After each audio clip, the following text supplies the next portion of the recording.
In a communication made to the editor by the brother of the subject of the following narrative, he describes the circumstances attending the accident which led to the remarkable dream which follows. The subject of it is the Reverend Joseph Wilkins, M.A., of St. John's College, Cambridge, and late incumbent of Benjo, Hertfordshire. His age, when the accident occurred, was about 27 or 28. His brother's account is as follows. My brother was at that time in the habit of visiting a large country house, about 8 miles from his home, where he was always a welcome guest. One day he was riding thither on a spirited young horse which had been given to him, when the animal, taking fright at some object in the road, swerved so suddenly that my brother, who was a bad rider, was thrown violently over the horse's head. The reins were left hanging loose, and the frightened horse ran away. My brother was insensible when picked up, and was carried to a neighboring cottage, where he remained for 3 days, and was then removed home. The principal injuries he had sustained were a severe concussion of the brain and a dislocated shoulder. The surgeon who attended him, expressed great doubt as to his recovery, but, if he did recover, he said that it would probably be attended with a total loss of memory. This anticipation was realized, for when, after many weeks, my brother was pronounced out of danger, his memory was found to be a complete blank as to everything connected with the last few years of his life. He could not even remember the names of his most intimate friends, and had to learn, like a child, to read, write, and even walk, which he was unable to do for many months.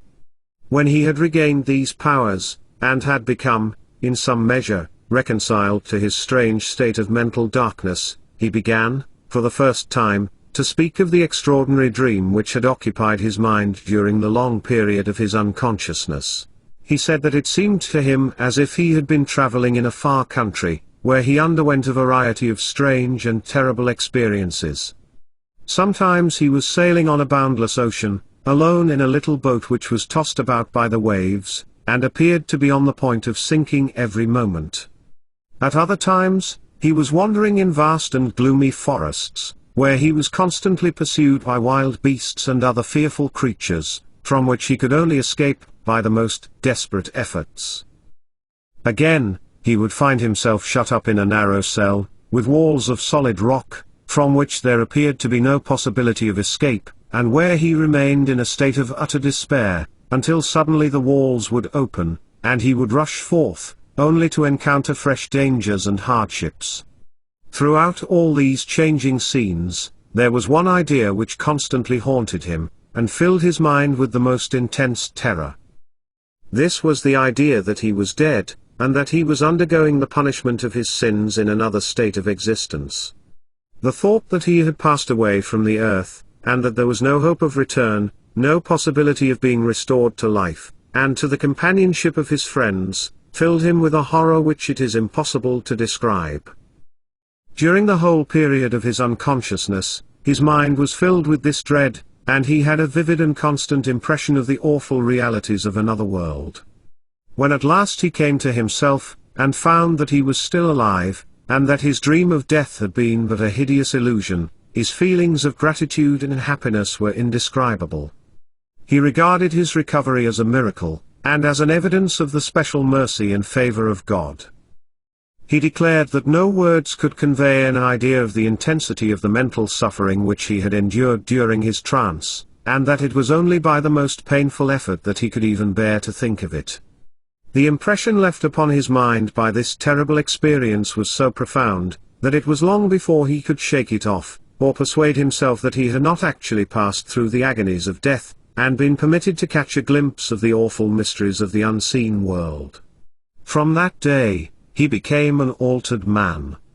The indifference to religion which he had previously manifested, was exchanged for a deep and earnest faith, and a strict attention to all the duties which it enjoined. He constantly expressed his conviction that the strange event which had happened to him was designed by Providence as a warning to him to prepare for death, and as an intimation that his time on earth would not be long. He stated that during his trance, he had received a clear and distinct revelation of his approaching end, and that he felt assured that he should not be permitted to live many years. This anticipation, however, instead of depressing his spirits or embittering his enjoyment of life, seemed to fill him with a calm and cheerful resignation, and to inspire him with an ardent desire to make the most of the brief period that remained to him, by devoting himself to the service of God and the welfare of his fellow creatures. His whole conduct, indeed, gave evidence of the sincerity and depth of his religious convictions, and of the beneficial effect which the terrible ordeal through which he had passed had produced upon his character. He became kind, gentle, and unselfish, and was universally beloved and respected by all who knew him.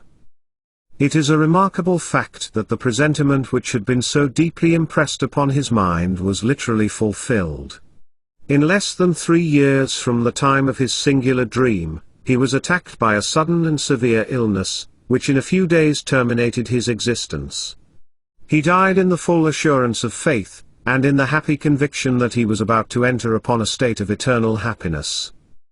The case above detailed may not, perhaps, be considered as affording any direct or conclusive evidence of the reality of a future state, or of the immortality of the soul, but it is at least an interesting and striking illustration of the mysterious and inexplicable nature of the phenomena of the human mind, and of the intimate connection which subsists between our mental and our bodily organization. It shows that the thoughts and feelings which occupy our minds during the hours of unconsciousness may sometimes produce a powerful and lasting effect upon our conduct and character, and may even serve to awaken within us emotions of piety and devotion, which might otherwise have remained dormant and unexcited.